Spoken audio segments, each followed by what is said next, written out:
നമസ്കാരം. നമ്മുടെ സംസ്ഥാനത്ത് ക്ഷമ പെൻഷൻ കാത്തിരിക്കുന്ന എല്ലാവരും അറിഞ്ഞിരിക്കേണ്ട വളരെ പ്രധാനപ്പെട്ട ഒരു വാർത്ത അറിയിപ്പാണ് ഈ സമയം നിങ്ങളുമായി പങ്കുവെക്കുവാൻ പോകുന്നത്. എല്ലാവർക്കും അറിയുന്ന ഒരു കാര്യമാണ്, നമ്മുടെ സംസ്ഥാനത്ത് അതായത് 2023 സെപ്റ്റംബർ മാസം മുതലുള്ള പെൻഷൻ തുകയാണ്, നിലവിൽ കുടിശ്ശിക തുകയാണ് നൽകുവാനുള്ളത്.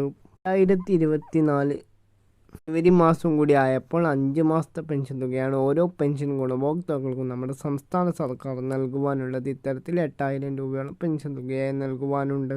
2024 സാമ്പത്തിക വർഷം ആരംഭിക്കുമ്പോൾ തന്നെ പൊതുവിപണിയിൽ നിന്നുകൊണ്ട് നമ്മുടെ സംസ്ഥാന സർക്കാരിന് കടമെടുക്കുവാൻ കഴിഞ്ഞു കഴിഞ്ഞാൽ നമ്മുടെ പെൻഷൻ തുക ഒറ്റയടിക്ക് വിതരണം ചെയ്യുവാൻ വേണ്ടി സാധിക്കുന്നതാണ്. എന്നാൽ ഇത്തരത്തിൽ കടമെടുത്തുകൊണ്ട് പെൻഷൻ തുക വിതരണം ചെയ്ത് കഴിഞ്ഞാൽ മറ്റ് ചിലവുകളെ ഭാഗികമായി ഇത് ബാധിക്കുമെന്നും സാമ്പത്തിക വിദഗ്ധർ പറയുന്നുണ്ട്. മാത്രമല്ല, സാമ്പത്തിക വർഷത്തിന്റെ ആരംഭത്തിൽ തന്നെ വൻ തുക കടമെടുത്ത് ഇത്തരത്തിൽ പെൻഷൻ തുക വിതരണം ചെയ്തു കഴിഞ്ഞാൽ സാമ്പത്തിക വർഷത്തിന്റെ അവസാനമാകുമ്പോൾ വീണ്ടും സാമ്പത്തിക പ്രതിസന്ധി രൂക്ഷമാകുവാൻ സാധ്യതയുണ്ട്.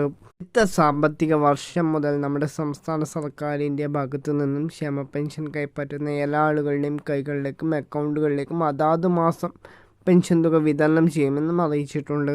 സംസ്ഥാന സർക്കാരിന് കേന്ദ്ര സർക്കാർ നൽകുവാനുള്ള കൃത്യമായ വിധ, അതായത് നമ്മുടെ ടാക്സ് മറ്റു കാര്യങ്ങളൊക്കെ ആയിട്ട് ബന്ധപ്പെട്ടുകൊണ്ട് സംസ്ഥാന സർക്കാരിന് വലിയൊരു തുക കേന്ദ്ര സർക്കാർ നൽകുവാനുണ്ട്.